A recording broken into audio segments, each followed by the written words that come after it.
Hey everybody, today's video is going to be all about the new CCG game Altered. You can play this right through the BoardGameArena.com website. You can make an account, a free account, and play with any of the 6 starter decks that you want.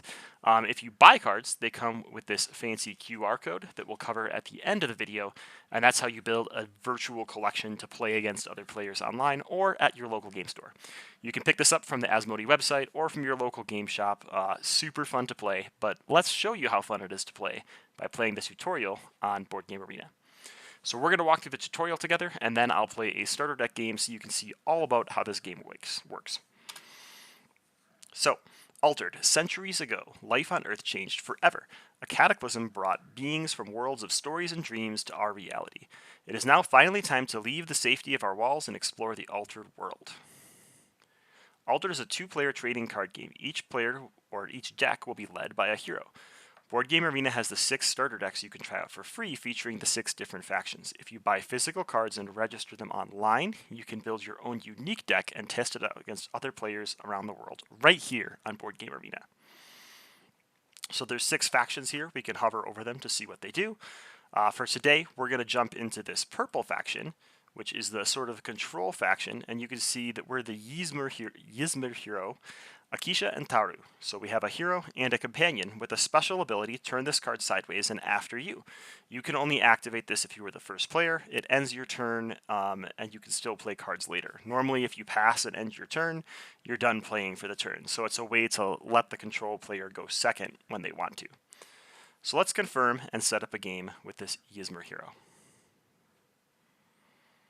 Okay, so we are playing against, let's just read the text, yeah. Okay, here each player has selected their faction. The hero cards were placed in the center of each player's play area. You probably already noticed that each hero card has 2 names on it, one for the hero and one for their trusted companion. Unfortunately, these heroes and companions have been separated. Egads. Each player gets 2 tokens, one to indicate their hero, over here on the left, one to indicate their companion, over here on the right. And as we can see, they're on opposite ends of the arena. In Altered, players will use their mana to play cards from their hands, and each card will either help their hero by playing things on the hero side of the board or in the hero expedition, or help the companion to move towards the other character. The first player to reunite their hero and companion or get them to cross, even if they like double cross, is the winner of the game. So we're going to be exploring these unknown regions, trying to reunite our companion with their hero. After selecting your deck, each player draws 6 cards, and then from their 39 card deck, and then must discard 3 of them. These cards are discarded and will transform into mana. So here they're going to tell us what to discard, and they said Dorothy Gale, the Ysmir Stargazer, and Alice. So we'll turn those into mana and see what happens. So mana immediately get converted, they'd just be face down cards in your resource row, into mana that you can use to play characters. So the 3 cards are sent to our mana pool. If we click on the mana pool, it will show us what cards we put there, so that's public knowledge to you, or knowledge to you, not public knowledge anytime you want. The other 3 cards form our opening hand. Each round of Altered has 5 phases. We have the morning phase where we draw cards and refresh or untap our mana. We have the noon phase where some card triggers ability, like the opposing hero here. We have the afternoon phase where players get to play cards and take actions and do the fun stuff. And then we have dusk where we decide which tokens will advance and which ones will sit still. At night, we clean up our cards, clean up our game space, and get ready for the next morning. So we'll go through these steps in a game. This little signal over here tells you what time of day it is in the Board Game Arena app. This means that it's noon. So we're going to skip morning on the first turn because that's how you play the game. So at noon, card abilities can trigger, like Sigismar here. Sigismar's ability says, at noon, create an Ordis Recruit 1/1/1 token in the hero expedition. So he's going to place that on the hero side of this center track, on the opposite side of his hero and companion card. We can see that this is a token that has 1 grasslands, 1 mountains, and 1 lake for its attributes. And it has, if I leave the expedition zone, remove me from the game. So it's just a token character. All right, so we're going to go to afternoon, and Sigismar has the first player token, so they will get to take the first action.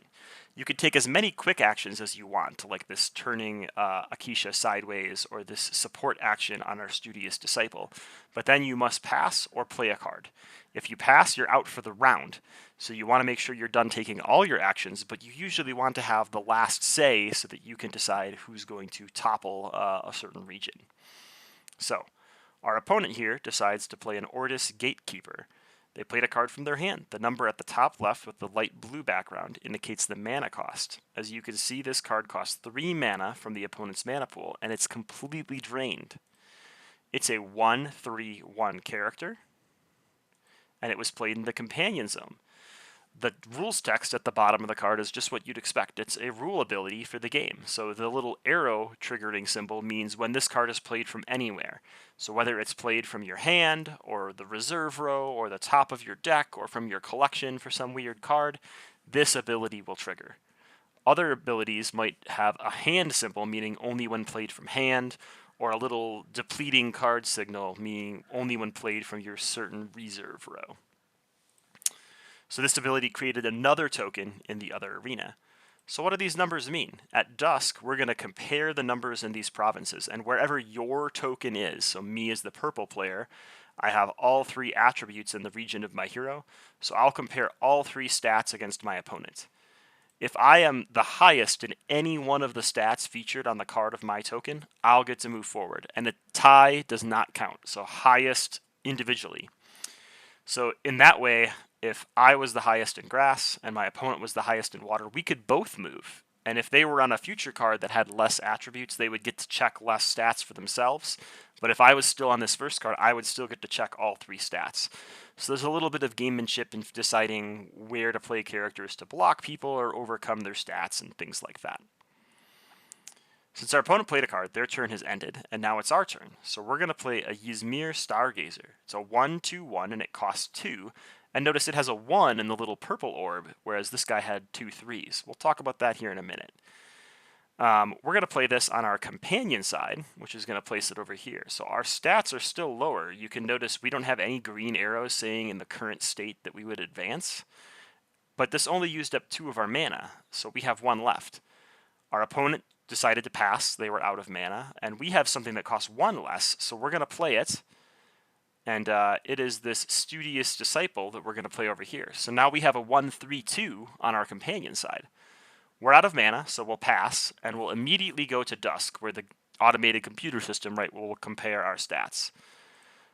So if we take a closer look at the companion side, we can see our opponent had 1/3/1, and we had 1/3/2. So we are the highest in water, and our opponent is the highest in nothing.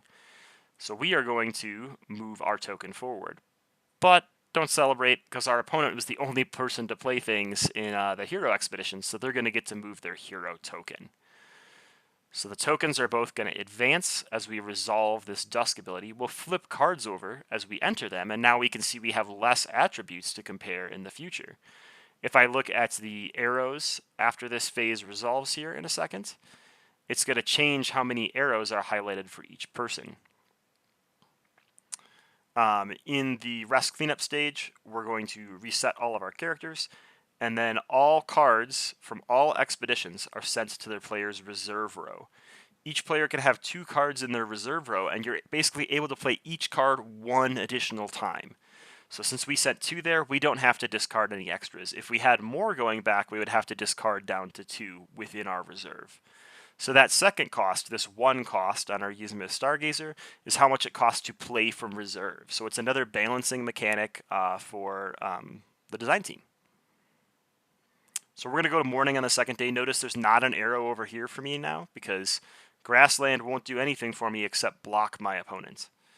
We're going to go to morning. During morning, we replenish our mana pool. The first player token passes, and then we each draw 2 cards, and we get to pick 1 card to put into our mana pool. So we're going to put this 1 cost Studious Disciple into our mana pool. It's going to pop us up to $4 bills to spend. That's great. And now we'll go to noon, right? Sigismar is going to get his free Ortis recruit token. And notice the recruit token didn't go back to reserve. That's because the recruit token says when he leaves, or he or she leaves an expedition, they're removed from the game. So let's look at our reserve row. There's additional functions in our reserve row, and it basically acts as a secondary hand that's visible to both players. Sometimes the mana costs are higher or lower from reserve, and some abilities will only trigger when played from reserve. Our Ysmir Stargazer costs 2 mana from hand, but only 1 mana from reserve. If we look at our Studious Disciple, there's that text box at the bottom that has a little card with an X on its symbol. That's known as a support ability, and it's a free action. So I can discard this card from my reserve row to perform this free action, reducing the cost of the next spell I play. Support actions can only be used from reserve, and you could use many of them within one turn if you wanted. So we're going to discard our support ability. So we could click up here and do this. Oh, it's going to do it for us in the tutorial. But normally you would click on the little X up there. So the next spell we cost is going to be decreased. So we're going to play Spycraft, which is a spell. Note it has fleeting. So normally spells would go to the reserve row and I'd be able to play them a second time. But fleeting basically says discard me instead of going to reserve. So characters in your field could also end up with fleeting, which would make them not go back to reserve, but instead go to your discard pile. So Spycraft has a couple keywords on it, fleeting, which we just talked about, and then it says sabotage and resupply. So sabotage means choose a card in your opponent's reserve and discard it. So we're going to discard that Ortis Gatekeeper so he can't come back and trigger that arrow ability a second time. Resupply took the top card of our deck and put it into our reserve row so we have more cards to play with. Our opponent decided to sabotage us back, typical. And their hero expedition now has a 3/3/3. So if we play our Alice there, we would be leading in water and we'd be blocking both of their stats. So we could do that, but they still have a mana left. So they might have a character that costs 1. So our best option here is to use Akisha's After You ability. I'm the first player, so I can use it, and I basically end my turn without actually ending it.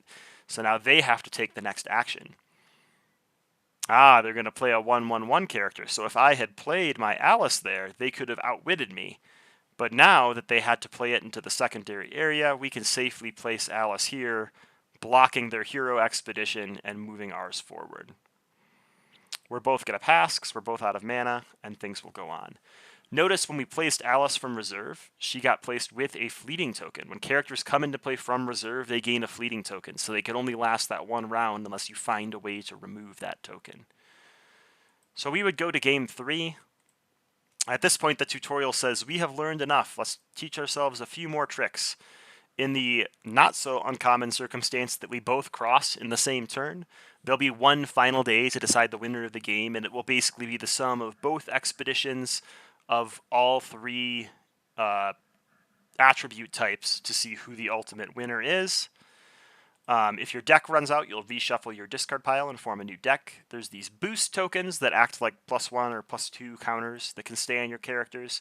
They disappear when a character goes back to reserve. There are anchored tokens. Those will go onto a character that is in an expedition. Instead of going to reserve during dusk, they will remove the anchored token and still count their stats. And then asleep markers work the same way, but they also reduce your stats to 0 while the marker is there. So they might be really beefy characters, but they're delayed a turn before their stats matter.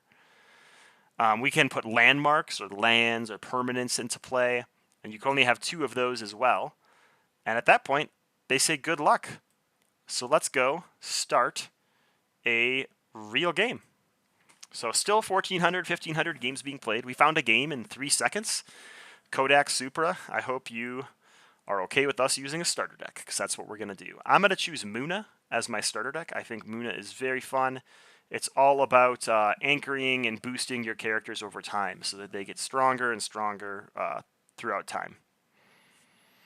All right, so let's see what our opening hand is. We're going to play a real game here. Our opponent might not be using a starter deck, so I didn't check the option for that. We might get to see some cool cards from theirs. So we have 3 resources worth of things to play in this first turn. I'd like to play these Spindle Harvesters because they have Anchor, and I would like to draw more cards. So I'm going to keep a Kitsune, and then we'll keep this Druid because he can be a real good game ender later. So we'll look here at our character Teja and Naru. They're of the Green Muna faction. The first character I play each afternoon gains 1 boost. So if I look at these spindle harvesters, they have anchored, so they're going to last an extra turn. So if I give them a boost counter by playing them in my hero zone, they're going to get a +1/+1/+1 counter and an anchored token, meaning they'll last one extra turn. If we look at our opponent here, they have the Bravos Red faction. They are Kojo and Buddha. At noon, if you were the first player, create a 2/2/2 companion token in your companion expedition, so they get some sort of automatic acceleration. So they played a Bravos Blade Dancer. It's a seasoned character, so boosts don't go away when they return to reserve, and when they enter play from anywhere, they gain a boost. So it's going to cost 3 to bring it out next turn, but it'll be a 2/2.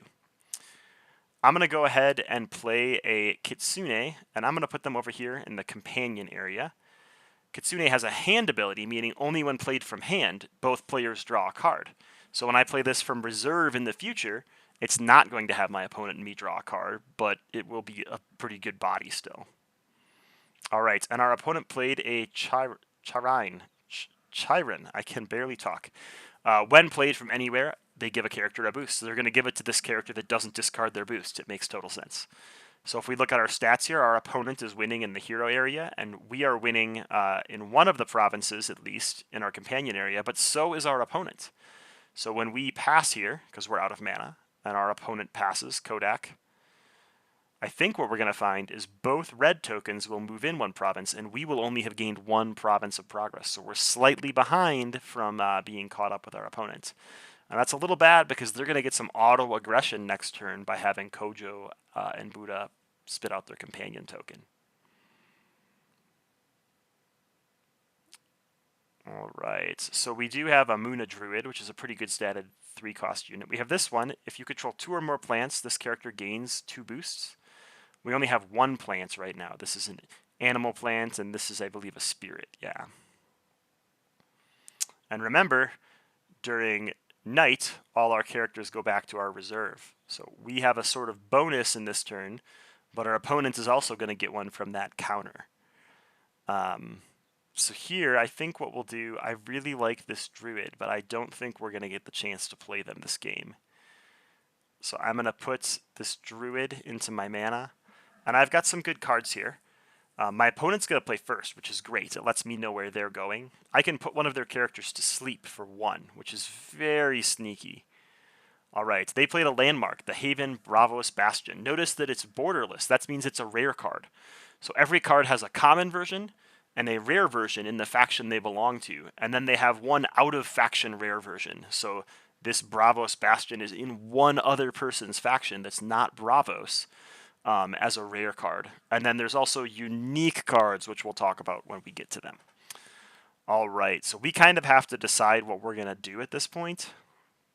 I think what I'm going to do is I'm going to let them draw a card by playing my Daughter of Yggdrasil, because that's going to make a 6/6/4, which is pretty hard for them to beat with Coda here. They can't play this one. They could play Charoon. They could play Mulan, who this little card symbol on Mulan means that happens when played from reserve. So basically Mulan comes out, she gives herself a fleeting token, and then immediately removes it, which is A-okay for her. She can just keep coming out of reserve over and over again. And notice again, this is the rare Mulan, so you can see some of the numbers are yellow and some are white. The rare cards, it automatically shows you what the bonus is that's in yellow. So this Bravos Bastion, it resupplied and has its ability. The normal one would just resupply.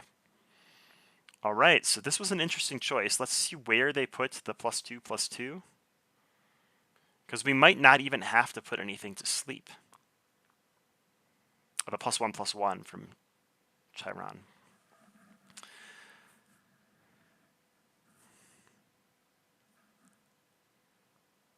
All right, so if they play it here, we're still winning. That would be silly of them. If they play it on him, they're going to be winning in water.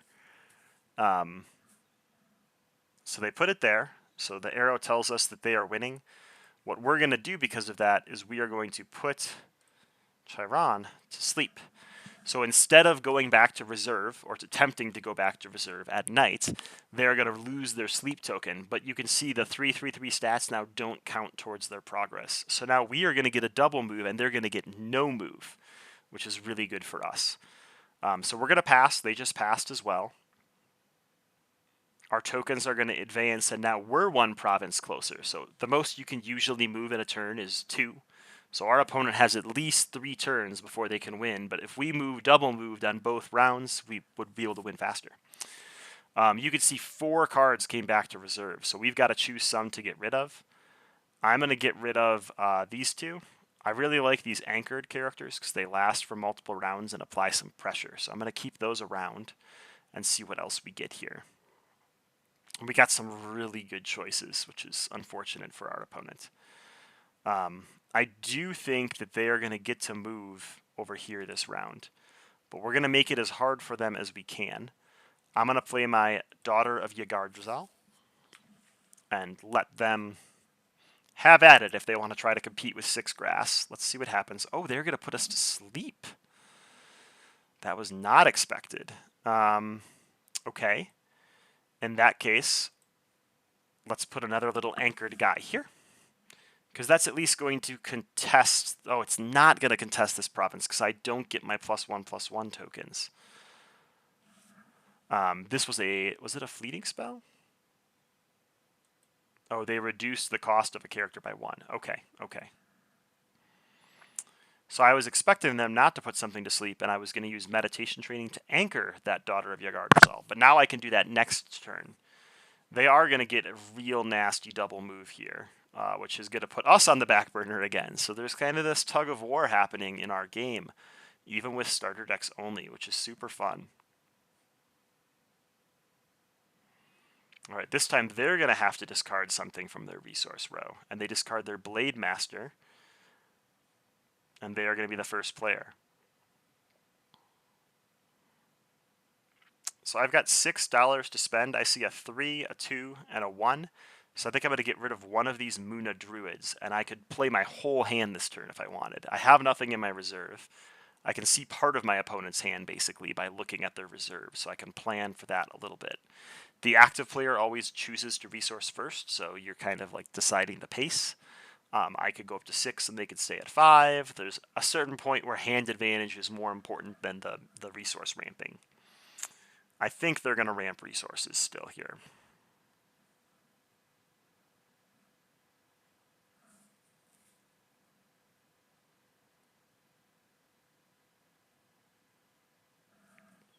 All right, they did. We're going to ramp a Muna Druid just like we said we were going to. And bingo bango, we are ready to go. So it's still going to take them a lot to progress here. They have to get to 3. They have to get 3 more water, which Bulan could get by just coming out. So maybe that's not as bad as I thought it was. That's because this Bravos Bastion gives everything it gains 1 boost when it comes from reserve ability. But they're going to play a Mighty Djinn. All right, so they really do want to compete there. So they're probably going to pay one of these and go to 9. I think at this point, we're just going to show them our anchored character and let them do what they will with it. And we'll see if we can hold them off. So they are going to play Mulan. They're out of resources. That puts them to 8, 9, 9. I think at this point, we play our Muna Druid, which will block them from moving and let us move, put us more at an even game. And you can see we have 2 things that are planning to go away with fleeting. We don't like that. So, we just have to wait for them to pass. And we will use this meditation training to give this Daughter of Yggdrasil a anchored, keeping them for 1 extra round, basically.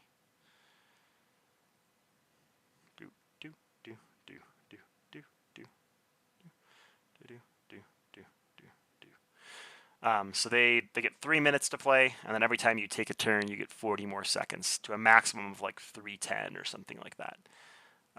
So if they AFK for too long, it just auto passes for them.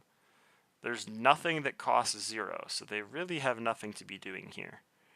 I'm not sure if they stepped away or something.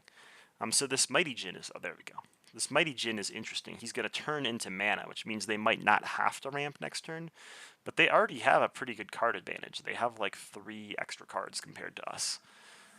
So they might still ramp and just get 2 resources ahead. So you can see we're now both 2 provinces away from our meeting, but in different regions, which is interesting. Especially this left half. I don't care about mountains at all, but they care about it a lot. It's a very interesting situation to be in. All right, we definitely want to go to 7. Oh, maybe we don't. Are we okay staying at 6? I think we're okay staying at 6. So this is what we're going to do. We're going to pass and not put mana out. They don't get their Budo this turn, or Buddha this turn, so we really get to take advantage of this left-hand side. So what I'm going to do is I'm going to discard this to give Anchored to a character, because that was that support ability on the Muna Druid. And then I'm going to play this other character over here, which is going to give me a 5/5/5 in Hero Province land. So either way they want to go, they have to get to 5 to be able to defeat me.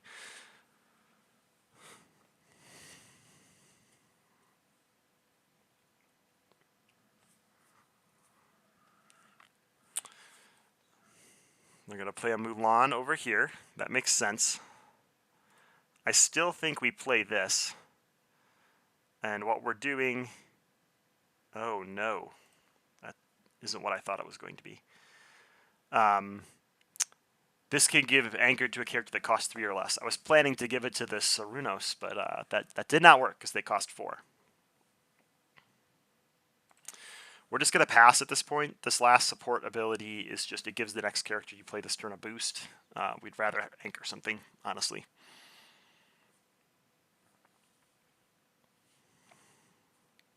They have a lot of cards.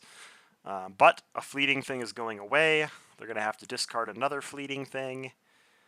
And they haven't really found a way to get rid of our characters on the right-hand side. And now we're into our stronger regions, Grass and Mountain, which is going to help us quite a bit.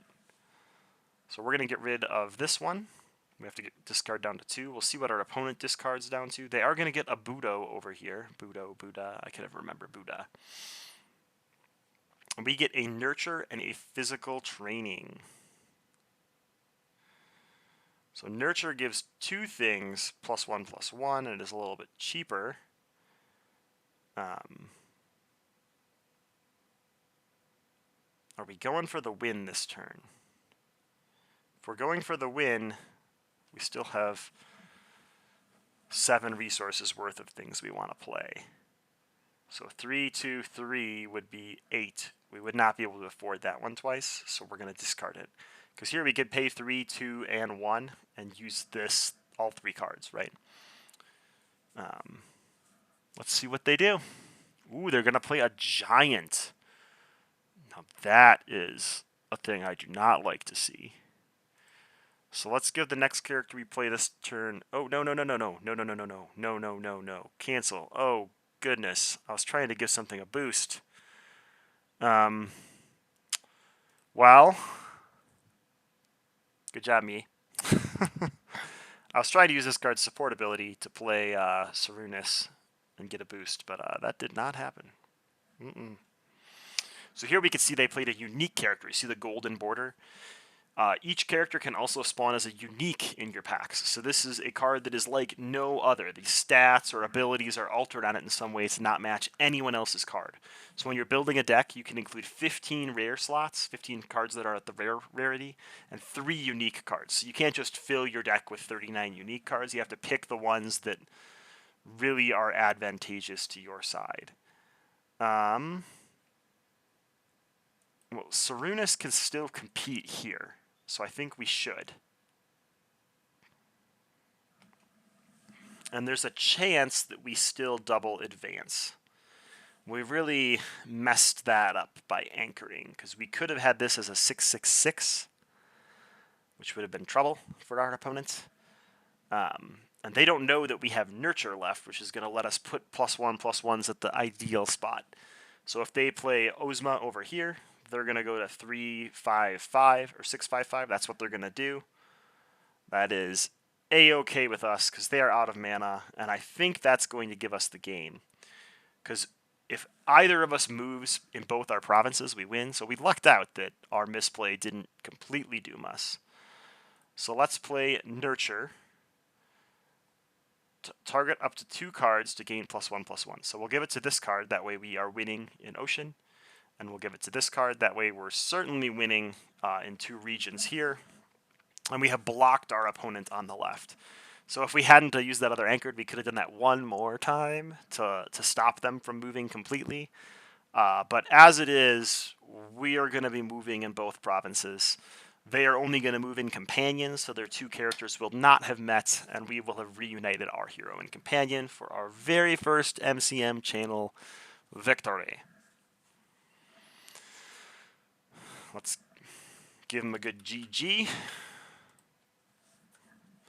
I don't think there's anything that costs 0. I haven't seen any in my collection yet, but I am not by any means an expert. TBD.